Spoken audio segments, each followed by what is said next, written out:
The city was already wide awake below her, 42 floors down, moving in its usual frantic pulse of yellow cabs and morning joggers and delivery trucks that never seemed to stop. From up here, behind floor-to-ceiling glass, it looked like a painting.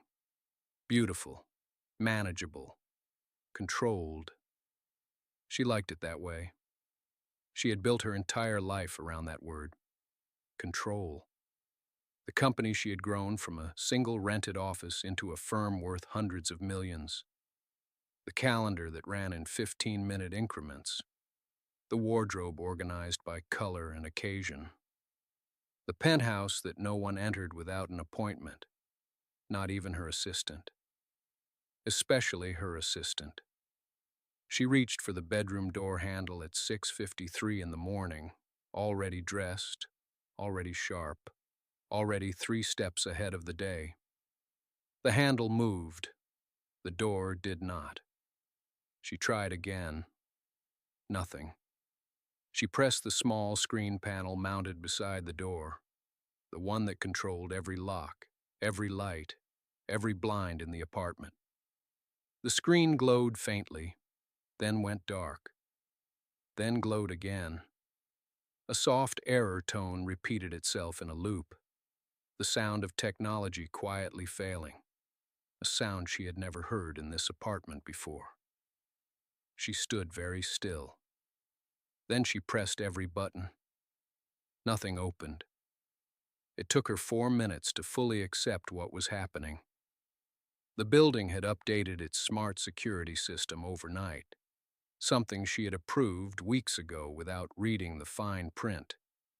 And somewhere in the transition, her bedroom door had sealed itself into a lockout state. Her phone showed full bars, but the building's maintenance line rang endlessly. Her assistant did not pick up. The emergency override number connected her to an automated message that told her her call was important and asked her to hold. She did not hold well. By 8 o'clock, she had moved through frustration, disbelief, a controlled form of rage, and something she refused to call panic. She had work. She had a board briefing at 9. She had 17 unread emails that were probably already becoming 23. She was standing in a bedroom the size of most people's apartments, dressed in a blazer and heels with absolutely nowhere to go. And the irony of it felt like a joke the universe had been saving specifically for her. She had not eaten. There was nothing to eat. Her bedroom had water, a small crystal dish of mints on the nightstand, and a decorative bowl of fruit that was, she discovered, entirely artificial. By 10:15, she was sitting on the edge of her bed with her heels off, her laptop balanced on her knees, running a board meeting through a video call while her stomach made decisions independently of her pride. It was almost 11 when she heard it. A faint mechanical sound from outside the glass. A slow, rhythmic creak. She turned toward the window and saw the edge of a metal platform, descending past the upper corner of her view. Ropes and cables and a figure in a worn gray work jacket, moving with the unhurried ease of someone completely comfortable being suspended 42 floors above the world. She watched him for a moment before she realized she was watching him at all. There was something hypnotic about it. The slow descent of the platform, the way his movements were so deliberate and unhurried, the complete absence of urgency in a man suspended between the sky and the street. He wore a worn gray jacket with a company logo faded beyond reading, a dark knit cap, work gloves with the fingertips cut away. He had a spray bottle clipped to his belt and a long-handled squeegee in one hand, and he moved across the glass with the kind of quiet competence that comes from years of doing something nobody else notices. She stood up from the bed. She was not sure why. She told herself it was because standing felt more authoritative than sitting, which made no logical sense since he couldn't see her yet.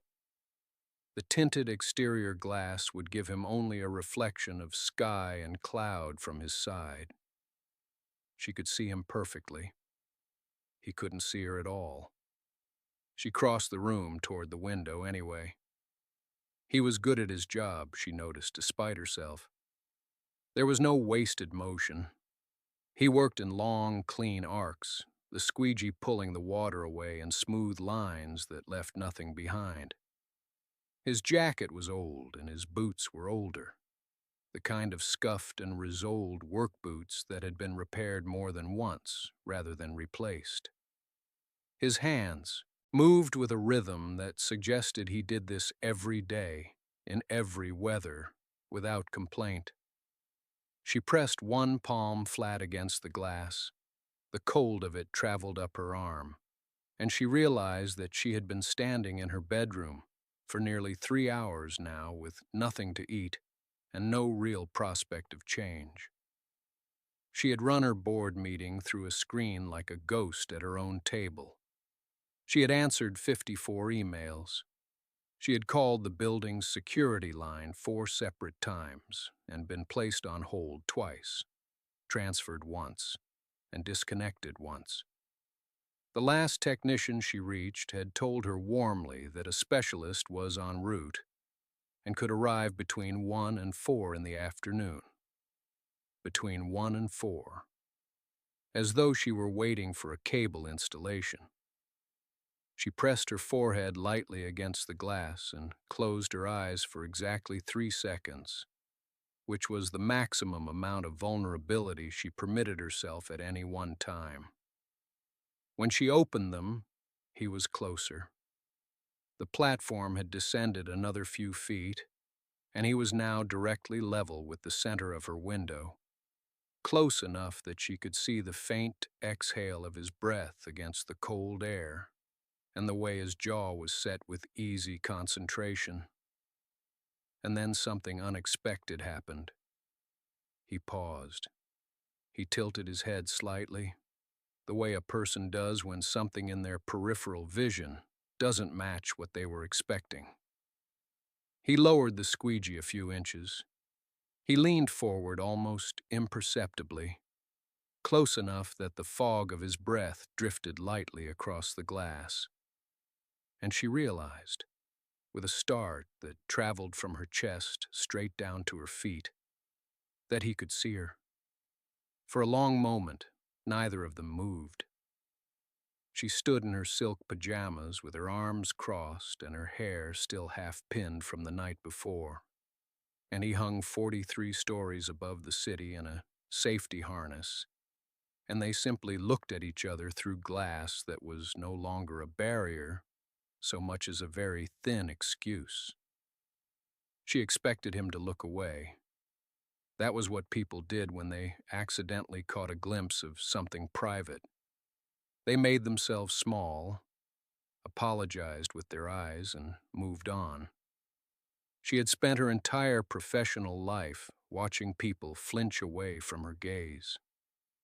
Assistants, board members, contractors, ex-boyfriends who had made the mistake of thinking ambition was something she would eventually outgrow.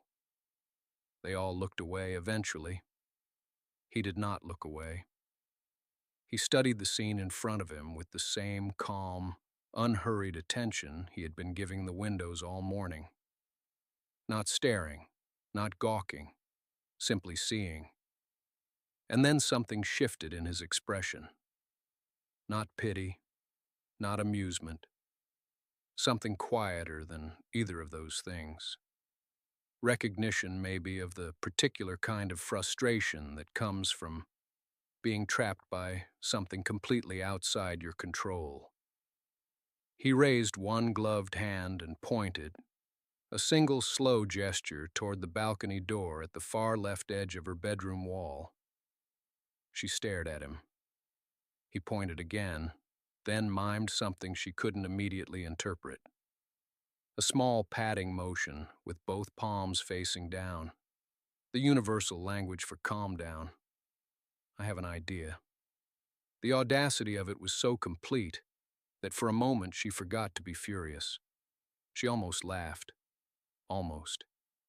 A window cleaner, suspended outside her 43rd floor fortress, was gesturing at her to calm down.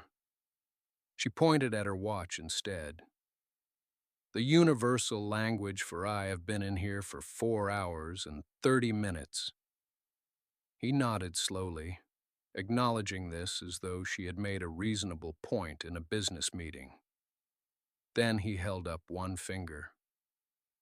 Give me 1 minute. She watched as he maneuvered the platform carefully to the left, toward the narrow Juliet balcony that jutted off the corner of her room. It was barely large enough for a chair and a potted olive tree she'd bought 2 years ago and watered exactly once.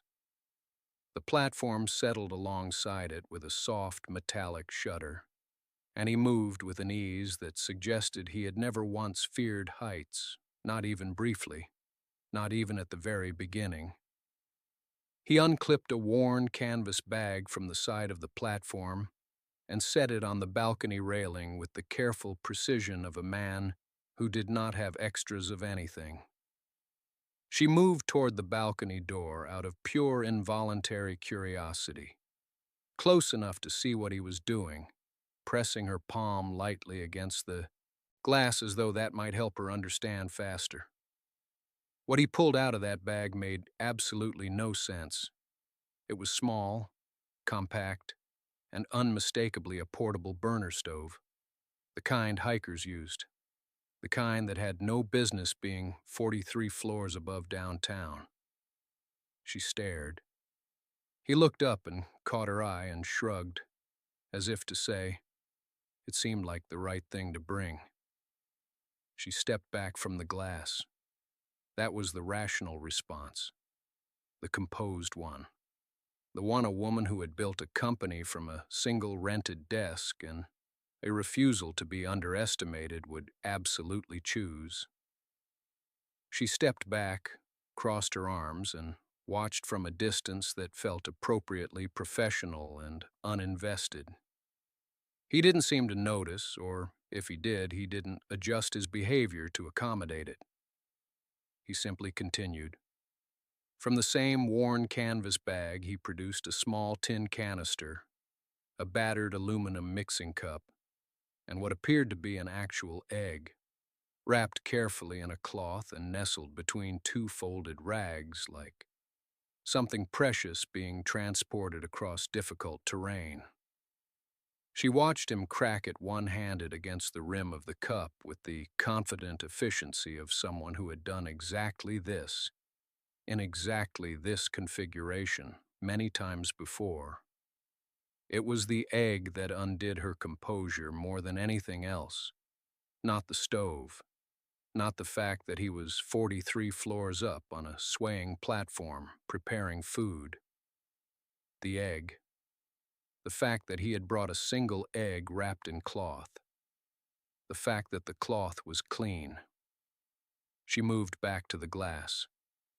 He had set the burner low on the balcony floor, sheltered from the wind by the railing and the bulk of his equipment, and the flame caught with a small blue click that she could not hear through the glass, but could somehow feel.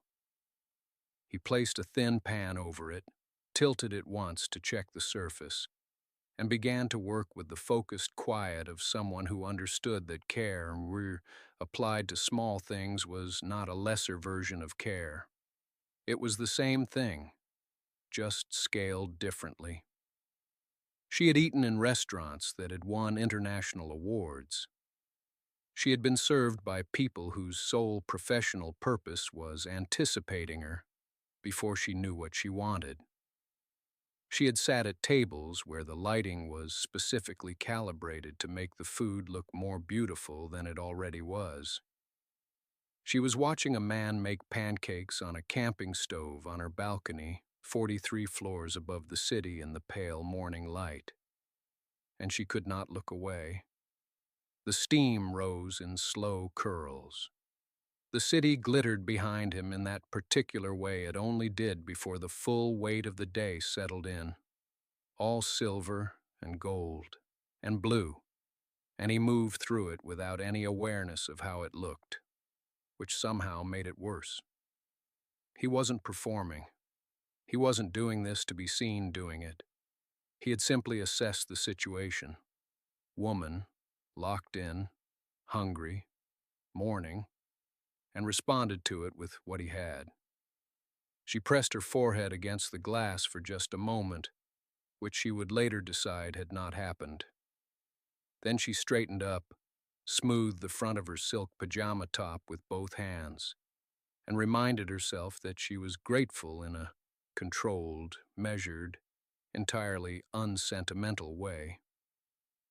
The pancake batter sizzled as it hit the pan. Her stomach answered before she could stop it. He had not looked back through the glass since he started cooking. That was the part that caught her off guard. Most people, when they knew they were being watched, adjusted themselves to the watching. They performed small, unnecessary gestures of competence or casualness. They became aware of their own hands. He didn't. He tilted the pan with a small, practiced wrist motion, checked the underside of the pancake the way someone checks only when they actually care about the result, and then set it aside on a folded square of foil he had produced from somewhere in that same impossible bag. She had moved away from the door and then back to it twice without meaning to. The second pancake was smaller and browned more evenly. She noticed. She was not a person who noticed things about pancakes. She had a nutritionist and a chef and an assistant who coordinated the two, and food was generally something that appeared in front of her already considered. She had not stood in front of a stove herself in years. She was standing in front of a glass door watching a window cleaner make her breakfast and cataloging the evenness of the browning, and she didn't know what to do with that. He stacked the two carefully, added a third from the batter that remained, and she watched him rifle through the bag again with the same unhurried economy of movement he applied to everything. He found a small packet of something, turned it over in his fingers, set it aside, found another, nodded slightly to himself, which was not a gesture aimed at her, but which he felt anyway, the way you feel a sound through a wall. Then he finally turned. He held the plate in one hand and knocked lightly on the glass panel beside the balcony door with two knuckles. Not urgently, the way a person knocks when they are confident the answer will come. But they understand it takes time. She crossed the room and tried the handle, still locked. She held up both hands in a gesture that communicated the obvious. He looked at the handle, then back at her, then pointed left along the balcony. She followed his pointing.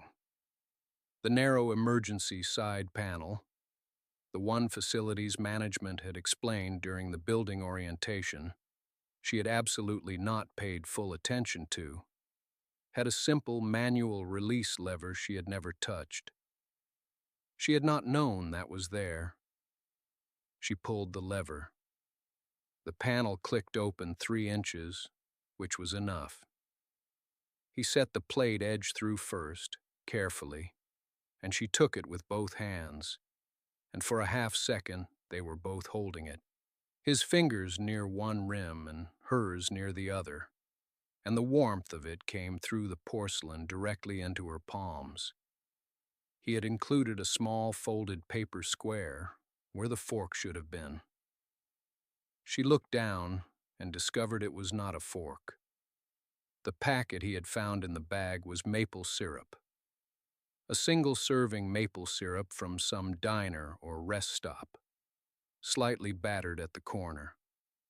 She stood holding a warm plate of pancakes and a diner maple syrup packet and felt something she couldn't immediately name move through her chest. She stood there for a moment longer than was necessary. The plate was warm in her hands, and the syrup packet was small and slightly sticky, and she was still standing in her enormous bedroom in yesterday's silk blouse. And she had not eaten in 6 hours, and the city was burning gold behind him in the mid-morning light, and she did not move. She just stood there with the gap in the panel between them and looked at the packet and then looked up at him. And he was already starting to turn back toward his equipment, giving her privacy the way someone does when they understand that a person of pride needs a moment to receive something without being watched receiving it. She said quietly, through the gap, "Wait." He stopped. She didn't know exactly why she said it. He had already done everything. The transaction, if that was even the word for it, was complete. She had the food. He had his burner and his squeegee, and presumably a schedule of windows that needed cleaning before noon. There was no logical reason for the word she had just said. He turned back toward her. She looked at the plate, then at him, then at the plate again. "You haven't eaten either," she said. It was not a question. It came out more certain than she intended. The way things do when you have spent years reading rooms and people for business advantage, and your instincts operate faster than your manners. He looked at her steadily. He did not deny it, and he did not perform indifference about it the way someone might if they wanted to seem above needing things. "I'm fine," he said. "That's not what I asked." Something shifted very slightly in his expression. Not discomfort, more like recognition, the look of someone who is not often answered that way. She tore the syrup packet open carefully with her teeth, the way she had not done since she was small, and her mother used to bring home diner takeout on nights when there was no time to cook, and she poured exactly half onto the stack and handed the remaining half back through the gap without looking up. He took it. He didn't say anything for a moment. Then he said, "Thank you," very simply, and she noticed that he said it the way people say things they actually mean, rather than the way people say things to fill silence, which is most of the time, in most of the rooms she occupies. She sat down on the floor, right there at the edge of the balcony door, back against the frame, and she started eating. The pancakes were not elaborate. They were simple, slightly thick, cooked evenly all the way through in a way that suggested patience. And they were warm and real, and she ate them slowly because she was suddenly aware that she did not want to finish them quickly. Through the glass, she heard the faint sound of him settling back against the balcony railing, and she realized that neither of them had said goodbye, and that neither of them seemed about to. They sat like that for a while, separated by the glass and the thin column of balcony air, and the city went on doing what the city always does, which is to say it moved and hummed and cared nothing at all about either of them. She found that, for once, she didn't mind. She thought about asking him something practical. She was good at practical questions. She had built a company on them. But every practical question she could think of felt wrong for the moment. Felt like picking up a tool in a room that didn't need fixing. So she didn't ask anything. She just ate. The syrup had cooled slightly and gone a little thick at the edges of the plate, and she scraped it up anyway because wasting it felt wrong in a way she couldn't quite explain. She heard him shift against the railing. He had a comfortable stillness about him, she noticed. Not a passive stillness, not the stillness of someone waiting for something to happen, but the kind that comes from a person who has learned to exist inside a moment rather than push past it toward the next one. She spent most of her life pushing past moments. She was very efficient at it. She asked, without planning to, whether he did this often. He asked what she meant by this. She said she wasn't entirely sure. There was a pause, and she expected him to laugh the way men sometimes laugh at women who say uncertain things. A small, dismissive sound, but he didn't. He said that he supposed he cooked whenever it seemed like someone needed it, and that it wasn't exactly a strategy, more of a habit, and that his daughter had told him once that he could probably feed anyone out of practically anything, which he had taken as a compliment even though she had meant it more as an observation. She stopped chewing. She asked quietly if he had a daughter. He said yes. He said she was 7 and very serious about things, and that she had recently decided she wanted to become either a marine biologist or a pastry chef, and that she had also informed him these were essentially the same career because both required precision and patience. She laughed. It was a small laugh, genuine, a little surprised, and it felt strange in her own throat the way a sound feels strange when you haven't made it in a while. He didn't make a big moment out of it. He just continued, saying that his daughter had written him an actual list of reasons why both professions were compatible, with bullet points, and that he had kept it on the refrigerator for 3 months. She looked at her plate, which was nearly empty now, and she felt something move in her chest that she didn't immediately have a name for. Not attraction, or not only that. Something quieter and more inconvenient than attraction. Something that had to do with bullet points on a refrigerator and a 7-year-old who wanted to understand the ocean and make things by hand. She set the plate down carefully, and she didn't say anything yet, but she didn't look away from the glass either. She asked about the list. She hadn't planned to. The question arrived before she could assess whether it was appropriate, before she could decide if it revealed too much interest, before she could run it through the usual filter she applied to everything she said, to people she didn't fully trust. She just asked. What did the list say? He smiled, and it was the kind of smile that went somewhere behind his eyes, not performed, not calculated. He told her the first bullet point had read, "Both jobs need you to be calm when things are alive and moving." The second had read, "Both jobs make things from scratch that didn't exist before." The third was simply, "Both jobs feed people in different ways. Fish feed people, and pastry also feeds people. This is science." She sat very still. She had presented to boardrooms. She had restructured companies, dissolved partnerships, stood alone in front of shareholders, and delivered numbers that made grown men flinch. She had never once been moved by a spreadsheet or a quarterly report or anything that existed inside a building made of glass and capital. But a 7-year-old's handwritten logic, taped to a refrigerator for 3 months by a man who clearly thought it was worth keeping, that did something to her she couldn't immediately defend against. She asked if his daughter was with him today. He shook his head, still easy, still unhurried. She was with his sister on Tuesdays.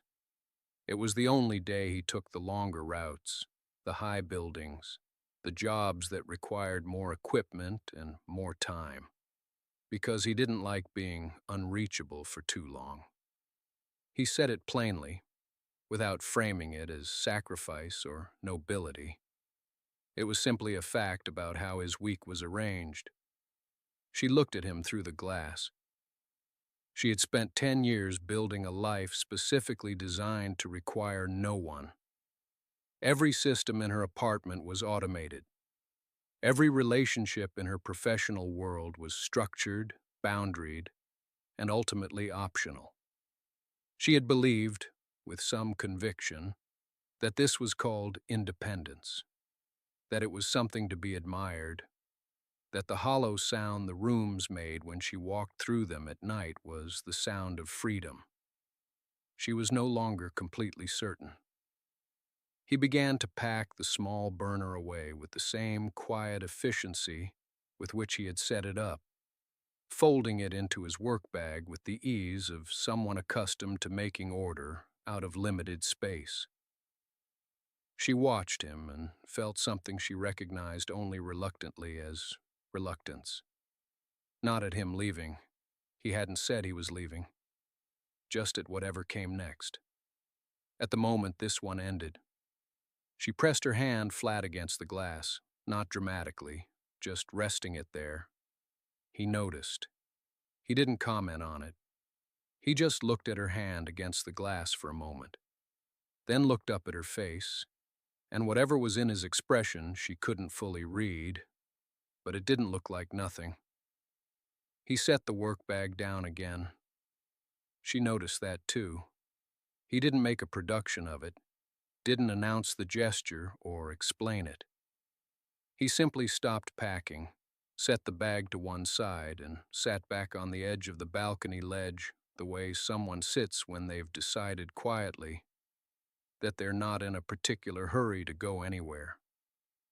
The city continued behind him. Noise, distance, ordinary life moving at its ordinary pace, and he was very still inside all of it. She let her hand slide down the glass slowly. "You don't have somewhere else to be," she said. It wasn't really a question. It was more like she was testing the sentence to see if it held. He glanced at the windows above and below, then back at her. "2 more floors," he said. "They'll keep." Something in her chest shifted at that, quiet and inconvenient. She had spent the better part of a decade being the person other people waited for. Meetings rescheduled around her travel. Calls delayed until she was available. People keeping, with various degrees of grace, until she arrived. She had never particularly thought about what it meant that the reverse was not true, that no one had ever simply decided that she was worth waiting on 2 floors for. It was such a small thing. She was aware it was a small thing. It landed on her anyway, like something heavy set down gently. "My daughter," he said after a moment, not quite out of nowhere. "She thinks I'm too serious." She watched him. "She's probably right," he added. The lightness with which he said it didn't entirely cover what was underneath, but he wasn't asking for anything by saying it. He was just offering something. A small piece of himself, placed on the ledge between them the way he had placed the plate. "How old is she?" she asked. 7. A pause. "She told me last week that I needed to learn to enjoy things more." He almost smiled. She was eating cereal at the time, very serious about it. She found herself softening against her will, which was its own kind of answer to a question she hadn't asked. "Smart kid," she said. "Terrifyingly," he said. And this time he did smile, and it did what she had been half bracing for. It changed something in the air, made the glass between them feel thinner than it was, made the morning feel like it was leaning in toward something.